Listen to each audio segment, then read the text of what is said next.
Hello and welcome everyone to this episode of the ASNC interview series where we're going to be talking about modernization of the nuclear lab now and in the future.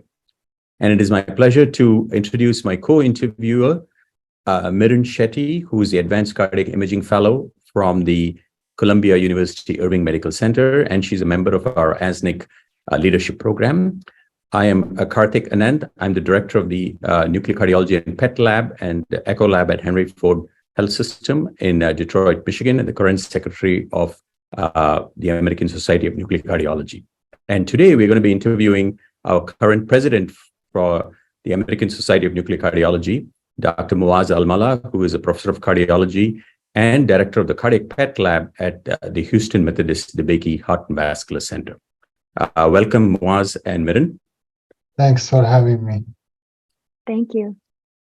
Okay, so I think this is a very important topic, which we're going to be discussing with Mouaz. And I will start off, Mouaz, by setting up the background, knowing that cardiac SPECT has been used for decades and really is the gatekeeper for assessment of coronary disease.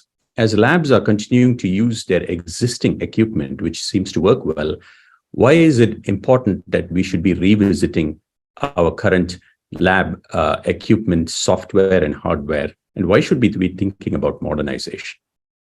All right. First of all, thanks for having me. And this topic is very important and dear to my heart, but also very important to our society and to our members, and has been the focus of our ASNC leadership for the past couple of years, lab modernization and hybrid imaging. The reason for this importance is, it's multi-layered. First of all, surveys have shown in multiple areas that multiple times that our labs equipments have been usually their average age is about 10 plus years. And I think while many of these equipments have worked well before, I think there is a need for modernization because of multiple reasons. The first one is the disease itself has changed. If you look at coronary disease, when 20 years ago or 30 years ago, when nuclear cardiology was developed, it was more very focal stenotic lesion. Now we are dealing with more diffuse disease, a lot of calcific disease, and not focal anymore, as much as we see more non-ST-MIs and less ST elevation myocardial infarctions.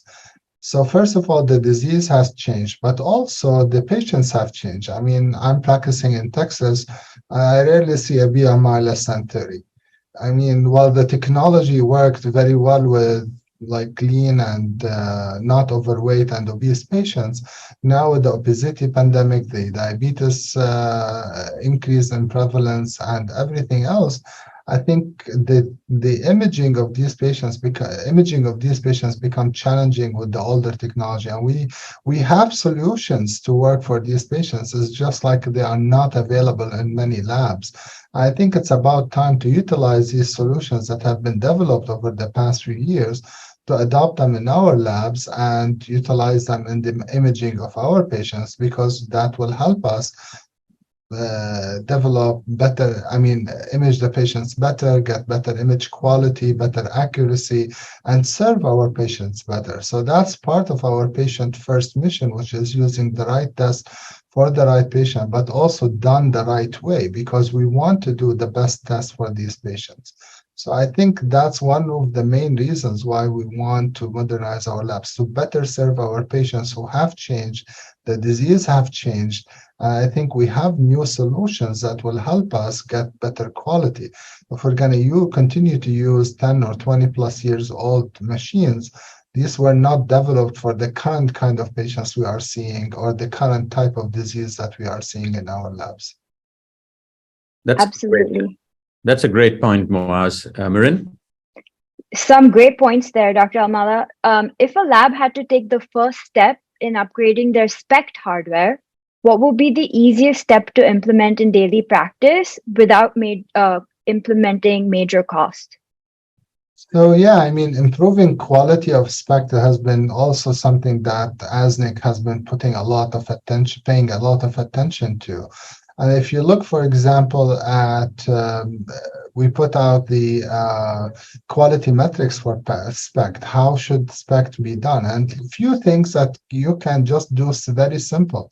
Like, for example, prone imaging. If you just have a SPECT camera and you have an inferior defect, by doing prone, you can potentially get rid of inferior attenuation. And that does not require any hardware. It just requires those patients that can be imaged in the prone position to be prone imaged.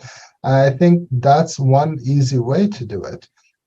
If you have the ability to get access to a CT, like even the lowest possible CT to get a CT attenuation correction, that would be the best way to do it, because now you enhance your accuracy, you get more information on that. I think another way to enhance your SPECT, if you are able to add atherosclerosis imaging. And for the CT, for example, you don't need to get like a full calcium score. If you can comment on atherosclerosis on the CT attenuation correction, that could help you. If you cannot get it on the CT attenuation correction, you can potentially look in the PACS. I mean, many of the patients that come to us now have a lot of additional testing that has been done before, and many of them have a CT in the chest. If you just scroll there and see how much calcium there, that's also another important aspect that can be looked at and help in the management of these patients. Obviously, if you have the ability to move to PET, that will be something like adding a lot of value for some patients, especially with the additive value of myocardial blood flow reserve and the enhanced image quality with PET. So I think I kind of outlined it from the least costly, which is prone imaging. That's just a lab process, to moving on to adding some CT attenuation correction, commenting on atherosclerosis, and the highest end and the most costly, obviously, if you end up with some PET solutions that you can add to your lab. Great. That's a great segue to my next question, Mouaz. And I think one of the points which you made is important to reiterate to our listeners is there is free information available many times already in our electronic medical systems with prior imaging. We've seen so many patients who have already had prior imaging who have calcium, where reporting that may have implications. Which leads me to my question is, why is it important to actually think hybrid imaging? ASNC has focused much on hybrid imaging now. So what is the relationship between that atherosclerosis and functional imaging, which is valuable through hybrid imaging? Yeah. So, I mean, hybrid imaging, obviously, one of its aspects is assessment of atherosclerosis, but also there are many more aspects to it. And I just want to take a minute to highlight how important this topic is to ASNC. ASNC collaborated with multiple societies, including SCCT and the SNMMI and the Association of Physicists in Medicine, put a document which is comprehensive, looking at all the aspects of hybrid imaging. And there are many educational programs that have been developed around that, including a hybrid imaging workshop. There's a hybrid imaging poster that we put out. There is an NCK SAP module that's being developed, and more educational activities for our members and listeners to hopefully get access to make this a reality in their lab, because we know that there are barriers to adopting hybrid imaging, and we are focusing on these barriers and trying to tackle each one of them. But to go back to your question, why is it important for us to move on to hybrid imaging? I think from a diagnostic accuracy standpoint, as I mentioned earlier, our patients are different now. And we cannot, if you have a patient with a BMI of 35, not doing attenuation correction, I think is going to give you very challenging images that you will not be able to accurately interpret many times. I think it's very important. This has been shown multiple times, not just last year. This has been shown more than 10 or 15 years ago, that in the most obese patients, especially BMI more than 30 or BMI more than 40, when you use attenuation correction or hybrid imaging, the accuracy of SPECT imaging moves significantly improves, and now we get to like almost 70s and 80% with this. So in that specific population, it's extremely important. The other aspect, which is now, as you alluded to, is the issue of calcium scoring. Adding atherosclerosis assessment by doing either a formal calcium score or just commenting on how much atherosclerosis on there from the CT attenuation correction. I think that's very important because there are multiple data from SPEC literature, from PET literature, from different labs across the country and even international, showing that adding this atherosclerosis assessment is going to help assessing the long-term outcome of these patients. Often we see patients who do not have ischemia, but they have ton of atherosclerosis. We need to treat these patients, but without knowing that, the fact that the patient doesn't have ischemia doesn't mean that they're always low risk if they have a lot of calcium. So I think at this stage in 2023, we have to assess both ischemia and atherosclerosis among all patients coming to our labs. And we have to put the patients in 3 different groups. Group 1, no ischemia, no atherosclerosis. This is great. The worst group is those who have both atherosclerosis and ischemia, and we have management algorithms defined by different societies for that. I think the group that we kind of like have ignored for some time is the group that has atherosclerosis but no ischemia. And I think, in my opinion, based on the amount of atherosclerosis you have, there is data to show that the outcome of these patients may not be very different than those with ischemia, because the long-term outcome really depends on the atherosclerotic burden. So I think at this stage, again, like our patients have changed, like our disease process have changed, it's important for us to detect these patients that have atherosclerosis and no ischemia and treat them aggressively to prevent them from progressing to obstructive disease and ischemia at that stage. Fantastic. So it seems that hybrid imaging, though upfront there may be cost associated with it, downstream it really nuances your diagnosis and also possibly decreases downstream testing and cost. I have a slightly more focused question for you, Dr. Al-Mallah. If a lab is looking at a new SPECT or PET camera, what would be your recommendations and why? So, I mean, if it is a SPECT versus PET question, obviously it depends on the type of patient and the type of lab. I mean, an office kind of base practice may not be able to get a PET for dedicated, but I think currently, if you want to look where to get PET, I think the PET lab is very important to get, like in tertiary care centers right now, like among hospitals that have 400 plus bed hospitals, we have statistics to show that only like 20% of them have access to PET. These are big size hospitals across the country who do not have access to PET. And I think it's very important that these labs have access to PET for their patients to benefit from. Now, if you're going to look for SPECT CT versus SPECT, I mean, obviously SPECT CT is going to be a better option for your patients, especially if you see more obese patients, and it will allow you to have the benefits of everything we discussed before. Most PET systems at this stage are PET CT, so you have that kind of option. Like, it's rare now to find refurbished dedicated PET systems, but I think you need to look within your budget how much. Like, my focus would be if I can get good image quality and get rid of artifacts and get an atherosclerosis assessment. Any system that allow me to do that, that would be a good system to my practice.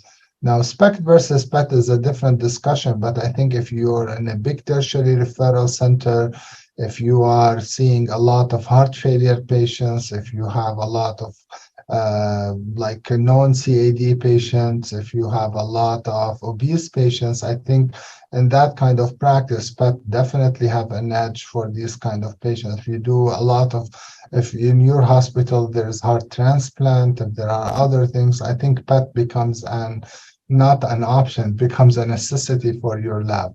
So I think it's very important to look at your overall care, but I think the most important here is that we want to make sure that we assess both atherosclerosis and ischemia, and we want to limit the artifacts. So any system, when I evaluate them, I should look at those that allow me to do some atherosclerosis assessment, and also what options are on the system to limit the artifacts of the most challenging patient, the obese patient, non-CAD patient, patients with a lot of attenuation artifacts, patients who move a lot, like motion correction. Many of these systems now have algorithms to do motion correction. So I think all of these are very important to allow you to be able to do these corrections, and these are very inherent and important to do so. Great, Mouaz. As we come to kind of the end of this interview series, there's been a lot of important points discussed. Is how do you see artificial intelligence, which has taken imaging world by storm, play a role in current and future of nuclear cardiology? Where would you think the main impact is going to be? Yeah, so let me make a quick joke about this. This is like my responses are not prepared by ChatGPT. These are my own responses because now artificial intelligence is like everywhere, and you don't know what's real and what's not real anymore with ChatGPT and multiple other solutions that are around. But this is a very important question, and I know that there are many of these solutions that are becoming widely available now.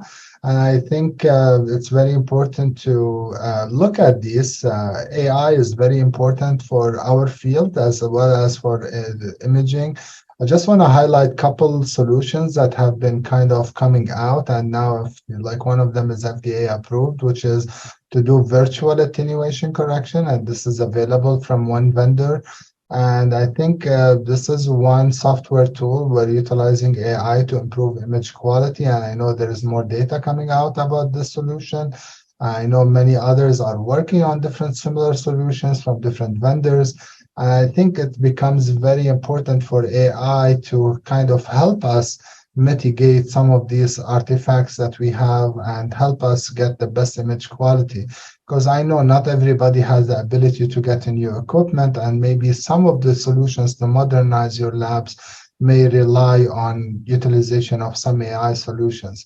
Obviously, there's a lot of hype about AI at this stage, and I think it's very important to rigorously evaluate it, study it, and because as AI could fix a problem, it could introduce a problem. I think it's very important to be skeptical in one end, but also at the same time be like trust but verify kind of approach for these things. Because and when you hear more about AI, you hear that it is kind of prone to develop some of the potential challenge. It has some of these challenges in there. I think one additional tool for AI is the issue of like kind of preliminary reporting. There are also tools that are currently being developed. I mean, nuclear cardiology, we had that for some time, like automatic polar maps and normal databases. They are currently being kind of redeveloped using artificial intelligence. So we're thinking that this might be enhanced a little bit. But I think that might be one other tool to kind of reduce the variability in reading and make it more reliable and kind of more trustworthy. So at least when you come to read, you have the ability to kind of have a second opinion from AI to look at some of these. I know some of these are being developed, but also require testing. But I think at least the one solution that I'm aware of that has made it to the clinical arena and now FDA approved is the virtual attenuation correction, which is available from one vendor, but multiple other vendors are working on different solutions. And I think soon we will have multiple solutions for that. I think as part of our lab modernization, it will be important for our members to look at these and evaluate it. Maybe the way to modernize your lab is not in the hardware, but maybe by buying one of these software that will allow you to go ahead and kind of get better image quality and enhance your accuracy. So ASNC also has put a lot of emphasis on this, and I think in the upcoming ASNC 2023 meeting, we have a whole AI dedicated track. There will be a lot of discussion about the current available solutions, but also the futuristic ones. I encourage those who are interested in this domain to kind of attend these sessions and try to learn more about what is in the future for AI, because this is a quickly developing field, and you never know. Maybe if we talk about AI in 6 months, there will be new additional solutions that can be utilized for modernizing our labs. Unfortunately, we don't have much more time to discuss. It's been a great discussion. I think as take-home points, if I have to say something, Mouaz, would be status quo is not good. We should review the changing dynamics of our patient population, look at how we can enhance our nuclear cardiology technology to serve the patient best as patient-first approach, and look at expanding our horizons into atherosclerosis and functional imaging. I would encourage the viewers to actually view this episode as well as other episodes which are already recorded from past ASNC interview series on the ASNC website and on the YouTube channel. And I thank Mouaz for excellent overview in the short period of time, and thanks Mrin for participating also in this interview series. Thank you very much. Thanks, Karthik and Mrin, and thanks for having me. Thank you.